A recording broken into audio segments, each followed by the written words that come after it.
on this back and forth with Secretary Clinton about her qualifications. I know you have said that she is qualified.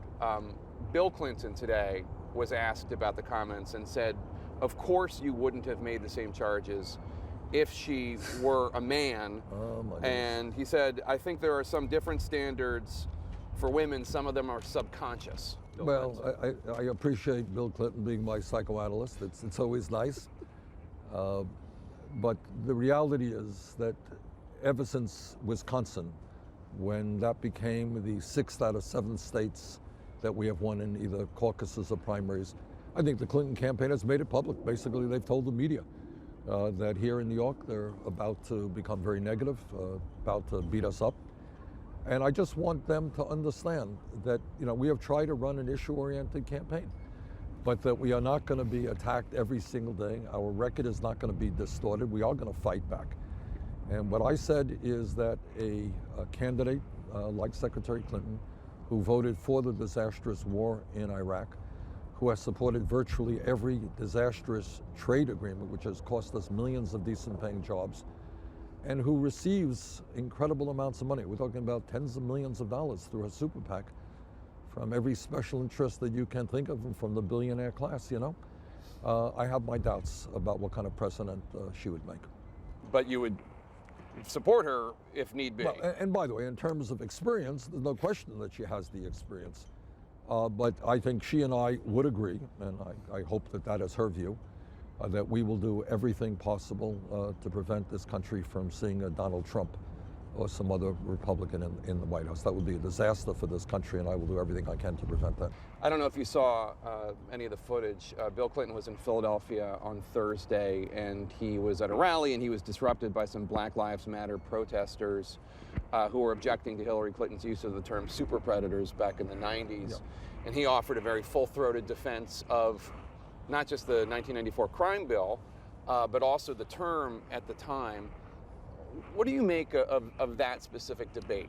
Sorry, Jake, not going to go there. No, forget Bill Clinton and forget the protesting. But what do you make of the super predator term and that debate? I think that was. I think the secretary has said that she would not use that term again. I think it had race connotations at that period, and I think Secretary Clinton said that's not a phrase that she would use again.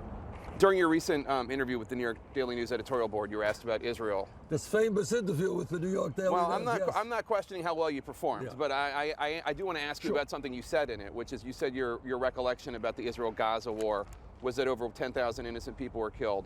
Now, as you know... Oh, wait a minute. Did you read the whole transcript, Jake? I did.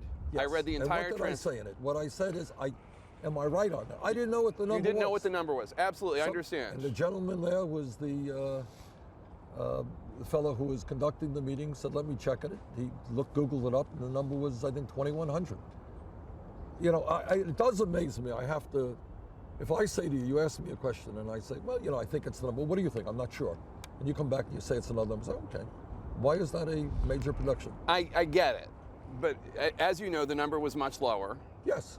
I want to ask you about a reaction that Michael Oren had to what you said. Who is Mr. Michael Oren, the former ambassador of Israel to the United States, and now he's a politician in Israel. I see. And he is attacking me for a statement that I did not make. Well, he's attacking you not only about the number, he's attacking you for your take on what happened by the Israeli... All right, let's divide this. Forget the number part of it. Forget the number part of it. Let's forget the number. I mean, let us, but the number is not forgotten, and it really does distress me. Was Israel's response disproportionate? I think it was. All right, Israel has a 100%, and no one will fight for that principle more strongly than I will, has the right to live in freedom, independently, and in security without having to be subjected to terrorist attacks. But I think that we will not succeed to ever bring peace into that region unless we also treat the Palestinians with dignity and respect. And that is my view. And it is interesting, you will permit me to say, that the first Jew in American history to win a delegate, much less a primary, is taking this position with Israel that is usually in American politics, and I'm not criticizing you for it, but is usually in this American politics, everyone just supports Israel, whatever Israel wants to do. You're taking a more critical position I'm You taking a did- more balanced position. You balanced would be another interpretation of it. You didn't travel to AIPAC to give that speech. Well, that was a schedule. I would have given, I did want to go to AIPAC. It was just a question of having to campaign on the West Coast. But I gave that speech, and I spoke to the fellow who was organizing the meeting for AIPAC, apologized for not being there. But you take my point. Yeah. That is it an only Nixon can go to China kind of thing, or? I don't look at it that way. Look, this is the way I see it, whether you're Jewish or not Jewish.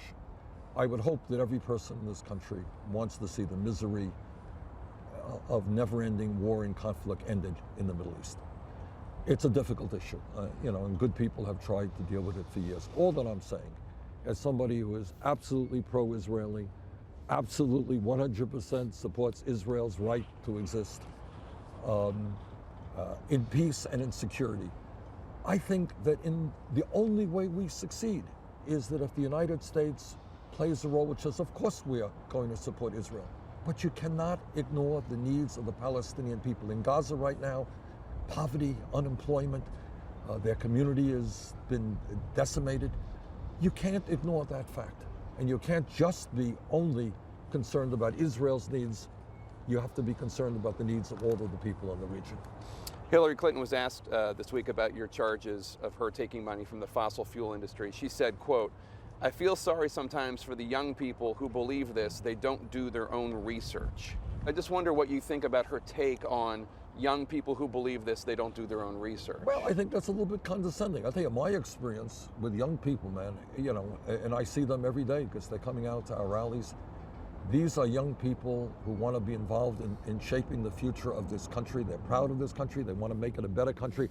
I think they do a whole lot of research, and I think that the internet has opened up the opportunity for them to do a lot of research. And I'll tell you, one of the reasons I think we're doing so well is a lot of those people are going to the internet and hearing what we have to say and what Bernie Sanders believes in. You also had an intense back and forth this week with General Electric. Yeah. You accused them of destroying the moral fabric of America. Well, among many others. It Right. wasn't just that, it was talking about the greed of corporate America, including General Electric. And what I was saying, which is absolutely true, is you have a large multinational corporation that was, in a sense, born and raised right here in the United States, I think in Schenectady, New York, as a matter of fact. And here is a corporation that has shut down plants all over this country, moved to countries where they could find the cheapest possible labor.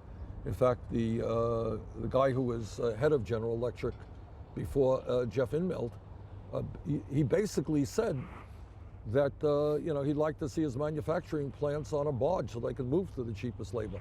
They have, in a given year, paid nothing in federal income taxes. They are part of lobbying efforts in Washington to protect the interests of the wealthy. Yeah. So I think my comment was valid. But you didn't seem to, you seem to give Apple a pass, even though they also manufacture a lot of products outside the United States. Well, use General Electric as an example. You can look at many corporations. You're right. Apple does manufacture a lot of their products in China. And I sure as heck would like to see them. And if I have anything to do with it, and I will as president, to try to bring back manufacturing to the United States of America. But I think General Electric is a company which is well known for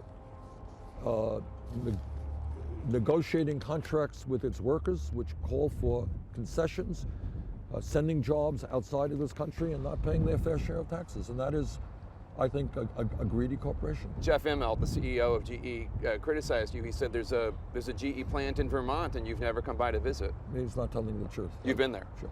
Years ago, in Rutland, Vermont. Yeah, it's a large plant that makes airplane parts. Lastly, sir, your campaign manager, Jeff Wiedemer, said this week there will certainly be an open convention on the Democratic side if neither you nor Hillary Clinton goes over the magic number of delegates with pledged delegates alone. So I just want to make sure I understand this. You will contest and try to get the nomination even if Clinton has more votes and more pledged delegates after California. Well, I think first of all, it's a long way off. We're 3 months off, and I'm not much into speculation about the future. I got a primary here on April 19th, which I'd like to win. We think we have a path toward getting more pledged delegates than Secretary Clinton. I think that if we continue to do better in general election polls in terms of defeating Trump by a much larger margin than Secretary Clinton and other Republican candidates, I think a lot of those superdelegates can say that what's most important is that we don't have a Trump in the White House, and we're going to support Bernie Sanders. But I think if neither candidate ends up,